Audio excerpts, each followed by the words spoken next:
Today on What's Unsaid, how profit is preventing peace in Yemen. It's hard to convince these people to end the war because as soon as you end the war and you bring back the government, they no longer have a role to play. This is What's Unsaid, a bi-weekly podcast by the New Humanitarian, where we explore open secrets and uncomfortable truths at the heart of the world's conflicts and disasters. My name is Irwin Loy. War is business, big business, and not just for arms dealers. In Yemen, a war that escalated in 2015 has created a new group of multi-millionaires. And that offers little incentive for these new warlords to come to the negotiating table. If resolving the conflict shuts down their path to riches, why end the war? Today, millions of Yemenis rely on aid for food, medicine, and other basic needs. This is What's Unsaid. My name is Irwin Loy, staff editor at the New Humanitarian. In today's episode, how profit is preventing peace in Yemen. When the Arab Spring spread across the Middle East in 2011, Yemenis also took to the streets. Hisham Al-Omeisy was one of them, but he left Yemen, like so many others, over more than 8 years of war. He now lives in Washington, D.C., where he is a conflict analyst who advises international groups and institutions that work in Yemen. Hisham, welcome. Thank you for having me, Irwin. Critics warn that peace talks between Saudi Arabia and the Houthis, two of the major parties to the war, won't get very far if they don't factor in the warlords who run the many factions and militias that have emerged during the conflict. What's standing in the way of winning over these warlords? Well, one of the main impediments is the lack of incentives to forego arms, but also forego the riches that they've been making for the past few years. These are people that are now gone from rags to riches, riding on a wave of popular discontent with the government, where they promised that if they assume power, they would make a difference, they would institute change. But in fact, what they did was basically line up their pockets. And there are many ways and mechanisms that they've instituted in place where they now, for instance, are in control of taxation, in control of checkpoints, in control of points of entry, imports and exports of the country. These are parallel mechanisms that they've created where they make from 5 to 20 to at some points 50% of whatever goes through the country. And they add that cost basically to goods, to oil and gas coming through the country, to providing basic services as electricity. It is sold at 3 times the cost that it was before the war. And of course, when you have such mechanisms in place, such warlords, they become private profiteers from the conflict. And it's hard to convince these people to end the war because as soon as you end the war and you bring back the government, they no longer have a role to play. They no longer are in control of these institutions and that power vacuum. You completely marginalize them. So they lack the incentive. You're not giving them much in a way of foregoing their current status. How many people are we talking about when it comes to people who are getting so rich off the conflict that they don't want it to end? In the beginning, there were about a handful. Then they became tens. Then they became hundreds. And now we're talking about thousands.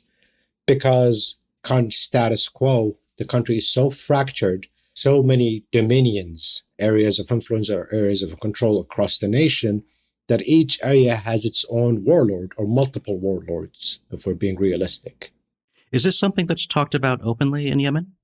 Not necessarily, no, because now everybody has a vested interest in basically this mechanism, this parallel system continuing. Political leaders take a piece of the cake as well. They've created this huge network of patronage where they even have journalists, activists, traditional leaders on the payroll. It's almost like the mafia. Everybody is in on it. And it's the average Yemeni Joe that pays the price. Now, we've seen versions of this in some of our reporting elsewhere, from Cameroon to Colombia. Different issues, but these are places where there's also an economy of opportunism stoked by armed groups that makes war more profitable than peace. For Yemen, where did these armed groups and these new millionaire warlords come from? How did this all begin? You have to look back at the history of Yemen. Yemen is the second most armed country in the world in the past, and it's even more so now. I mean, I got my first gun when I was a teen. In my late teens, I was given an AK-47 as a gift. There's an armed culture in Yemen. So everybody's armed to the teeth. And in some tribes, they used to pride themselves in having actually artillery and heavy weapons as well. So we were armed to begin with. A tribal sheikh in the past had his own mini standing army. He had his entourage, but he has also tribal forces as well, who are armed to the teeth. Because of the government or the state failing, they now, by virtue of creating resistance groups, militias, parties, and factions, they also had access to heavy weaponry that range from armored trucks to tanks. But now we have something more dangerous than that. We have drones, and now we also have missiles, ballistic missiles as well. Can you briefly outline the sort of the origins of the conflict? There are more factions now. It's more complicated than it was when the conflict began. Can you outline the main players and explain how they've sort of multiplied over the last few years? The conflict did not start by the war itself. We had nepotism, we had corruption, we had mismanagement of the state affairs. We had very little in way of democracy in the country in the past. But all of this came to a boiling point during what was known as the Arab Spring or the Youth Revolution in Yemen, where people took to the streets demanding change, demanding an end to the corruption. A lot of people took to the streets because they wanted a change in the status quo. It wasn't targeted against a single individual. It was a group of people. It was those elites that basically controlled all these state resources, and they were distributing them to their own entourage and their own network of patronage. When people talk about the conflict in Yemen, they say the roots were in 2011. The roots of the conflicts lie in the 2011 revolution. Others, they say, no, it goes back to the 1994 war between the North and the South, or the way the unification happened in 1990. It wasn't the greatest match, but it was inevitable. The thing is, we kept passing the buck without addressing the roots of the conflict. So on that backdrop, people got to a point where they were completely fed up and they wanted change. One of those groups that was marginalized was the Houthis. While the state fought against the Houthis in 6 wars from 2004 all the way to 2010, the government always crushed them, but never went in and rehabilitated or provided reconstruction or kind of integrated them back into the society, which led to 6 consecutive wars. And later on, the Houthis themselves became the very monsters they fought, which was, in their eyes, the government. So the country is fractured, and you have all these multiple factions and multiple parties, but the UN process is not keeping up with that. Only 2 factions are invited to the table, which is basically the Yemeni government, that's what remains of it, and the Houthis. But all these other factions are not incorporated or invited to the table. You have all these different factions. Can we talk a little bit more about the specifics about how they make their money?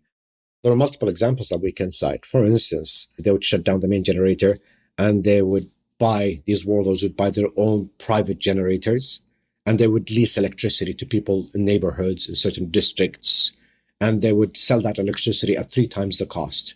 Quite often, these same very warlords are the government, be it in Houthi-controlled areas or other parts of the country. So they have a vested interest in not getting the national electricity grid back online and letting it die out so that their own companies would thrive in providing electricity. Another example would be basically when importing oil and gas, for instance, from abroad, they would add a premium. They would add sometimes up to 50% to the price and selling it back to Yemenis, to the public. When goods are traveling from ports like Hodeidah or Aden, they get taxed at the port, but then they added levies to it because they have to pass through multiple checkpoints where they pay from 1 to 5%. And when they hit the market, they add additional levies. For instance, there's a system where it's called aiding the war front. So if you have a small shop, there's an additional 5 to 20% that you have to add to the cost of the goods because you pay that to state coffers and what is called supporting the war fund. What happens if you refuse to pay it? They shut you down and they confiscate your stuff. I'm wondering what this looks like for everyday people who aren't profiting from the war economy. What's it like for your friends and family who are still in Yemen? They're struggling. This is one of the reasons why there's almost 82% of the population that are in need of aid. With a complete halt of economic activity inside the country, they have no sources of income. And with this steep increase in prices, they cannot afford it. And hence they fall into poverty. This is one of the reasons why over the past 8 years, the UN keeps needing more and more funding to support that population, that 80%. To me, this sounds similar to something we heard from a woman named Anhar Rashad. She's a single mother who works as a tax collector in the city of Aden. She spoke to reporters at the New Humanitarian earlier this year. She said even with her salary and her husband's monthly death benefit, she struggles to provide food for herself and her son. If we go to sleep with a full stomach, I say to myself, good, we survived another day, she told us. Over the years, we've heard lots of warnings about Yemen being on the verge of famine. How has this economy of war played into this? They have exponentially exacerbated it. I remember reading Yemen and the headlines. We were always on the brink of something, on the brink of state failure, on the brink of famine, on the brink of starvation, on the brink of something or the other. But we were always there. What she said is absolutely true about a lot of families in Yemen. Even if you get a salary, you've already lost that purchasing power. Your salary means nothing now because the prices in some goods have already quadrupled. So you cannot afford to buy things. And quite ironic if you walk into places like Sana'a and you see these supermarkets and the goods are there. But the thing is, it's a small minority of the population, a very small minority of the population that can afford it. And even though some people are still going to work to be able to afford the bare minimum, one meal a day.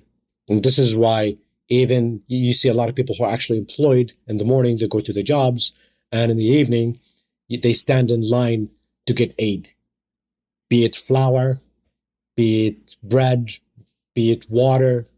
And there are long lines of people waiting for aid. Now, you spoke also about the rising cost of aid. So what about the role of aid, and international aid in particular? If warlords can tax food and aid shipments, does aid get where it needs to go? There's a dilemma. While the international organizations do recognize that some of their aid is being diverted, they're thinking it's better than not having aid being delivered to those areas that are in need. So even if they lose 15 to 20 to 30% of that aid, they're still thinking at least 70% is getting to where it needs to get. While it raises some moral questions, we're forced to be pragmatic in a place like Yemen, where there's a lack of a government, there's a lack of state of control. People make do with what they have.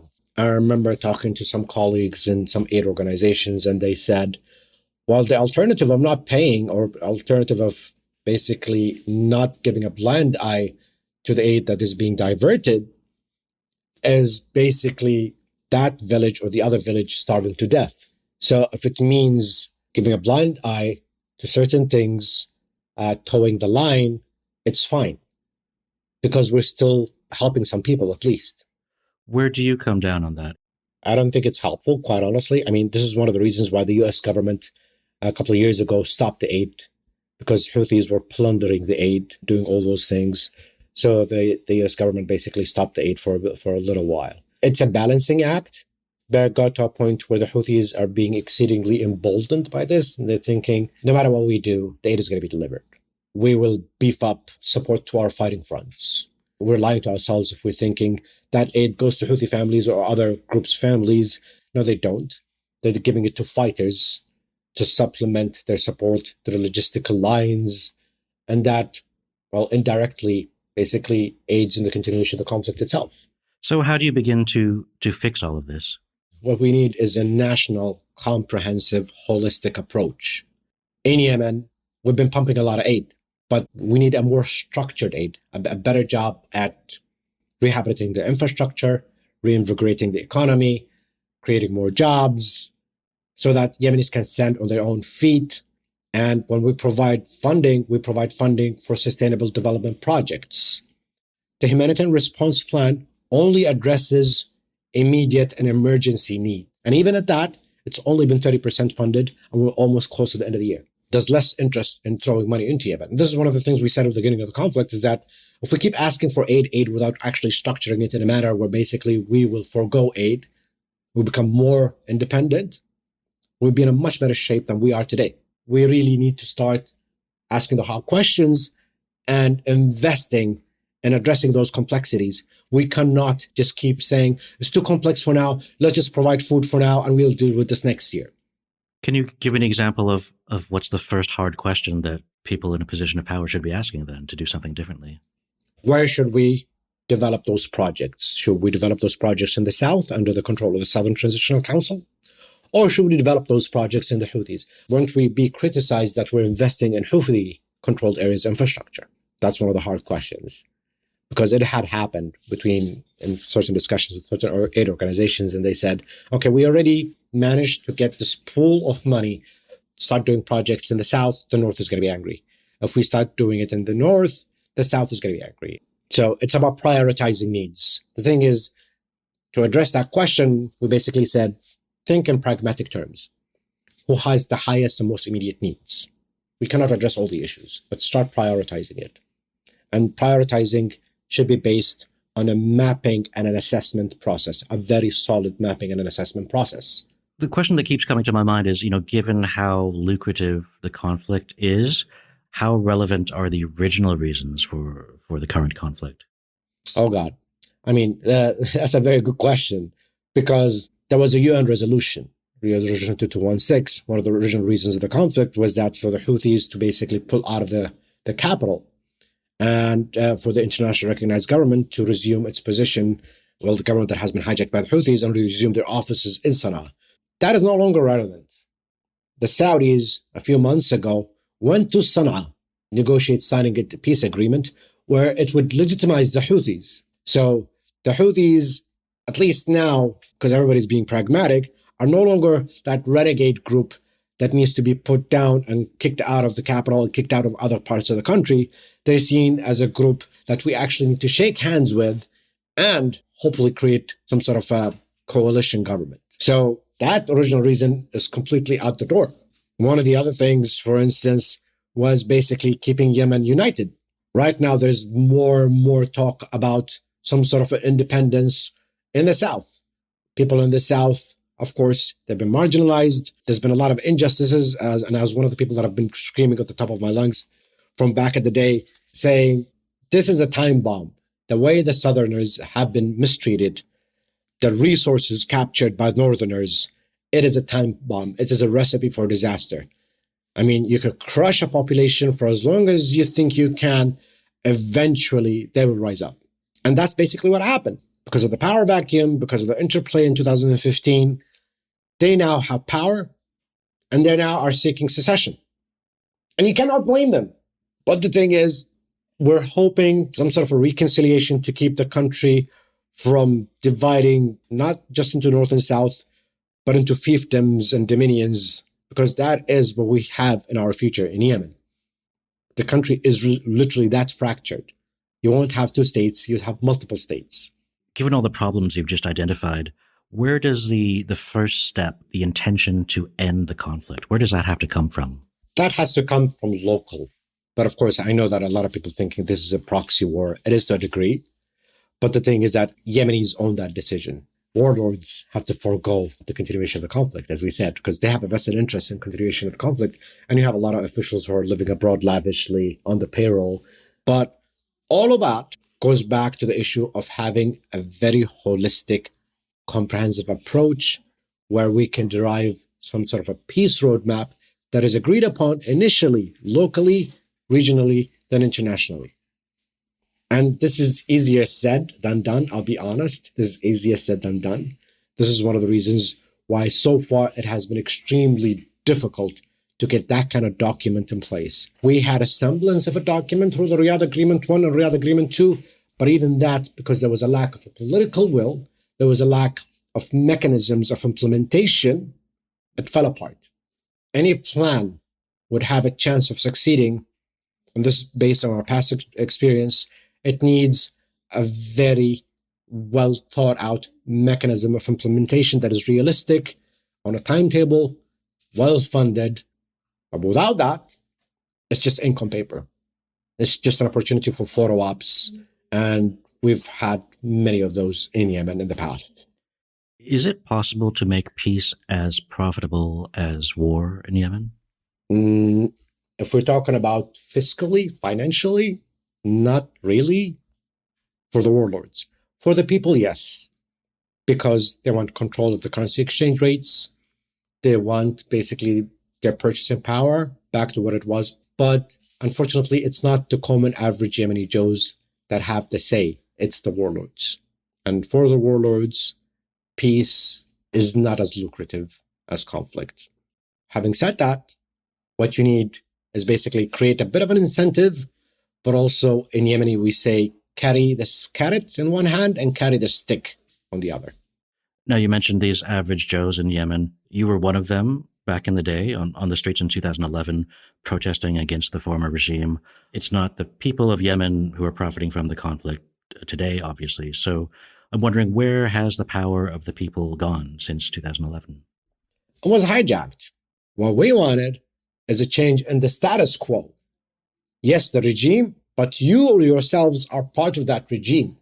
The reason we took to the streets was end of nepotism, end of corruption, better management of state affairs, better economic opportunities for everyone, respect for human rights. We wanted active citizenship. We wanted a truly democratic state. But all of that was completely ignored. And there was a repackaging of the regime. And of course, back at the time, we said, this is a recipe of disaster. These factions or these traditional leaders and political leaders are going to fight it out again amongst themselves. And they basically did. And we're paying the price for it. Not the warlords, not the political elite. They're living lavishly abroad. They're doing fine. They're even making more money now. It's average Yemenis like myself who are paying the price. Before I let you go, the new Humanitarian is launching something new. We're calling it the Yemen Listening Project, and we're asking Yemenis to tell their story of the war in their words by answering one question, which is, how has a war in Yemen impacted your life? I'm wondering if you could share your answer to that question, be our first participant in this new project. Can you share your own story? I would very much like to. I don't know if you have the time to listen to it. Basically, when the war happened, I took to the streets to help, especially because I was in Sana'a and there were multiple airstrikes. I had to pull people from underneath the rubble. And multiple times I had to rush my kids back from school to my home to bunker in our basement. And I spoke against the injustices, not just from the Saudi-led coalition, the airstrikes, but also what was happening in my own city, in Sana'a, in the capital. So much so that the powers that be were not happy with me being very vocal from inside the city, because I always tried to be very transparent and not just attacking one side or picking one side, but basically exposing everybody's wrongdoings. I was kidnapped and forcibly disappeared for a period of 5 months, a little bit over 5 months, kept in solitary confinement. And I came out of that a very different person. It takes its toll on you. But I also appreciated life after that. And I realized that I needed to do more. So while people usually walking out of that experience think, you know what, this is not for me, I will walk away from all of it. I have a whole lot of PTSD. I wanted to jump back into the fray because I've seen things even during my detention, things that would make your hair go gray. So I decided to continue the fight because I know people have suffered far more worse experiences and will suffer far more worse experiences down the line. And we need to put an end to it. We need to help the people inside the country. We're talking about 30 million people. And when you're talking about 82% of those people are suffering, not just from the humanitarian crisis, but also from repression, injustices, massive human rights violations, we have to do something about that. We will be judged by future generations if we don't do anything, if we need to break the silence. Hisham, thanks so much for joining us today. Thank you for having me, Irwin. That's it for today's episode with conflict analyst Hisham Al-Omeisy. TheNewHumanitarian.org is one of the few international newsrooms that continuously covers the humanitarian situation in Yemen, and where you can read more on the Yemen Listening Project or share your own story about the war in Yemen. What are people afraid to talk about in today's crises? What needs to be discussed openly? Let us know. Send us an email at podcast@thenewhumanitarian.org. Subscribe to The New Humanitarian on your podcast app for more episodes of What's Unsaid, about the open secrets and uncomfortable truths at the heart of the world's conflicts and disasters, with new episodes every other week, hosted by Ali Latifi and me. This episode is produced and edited by Marta Vanderwolf, with sound engineering by Mark Nieto and original music by Whitney Patterson. It's hosted by me, Irwin Loy.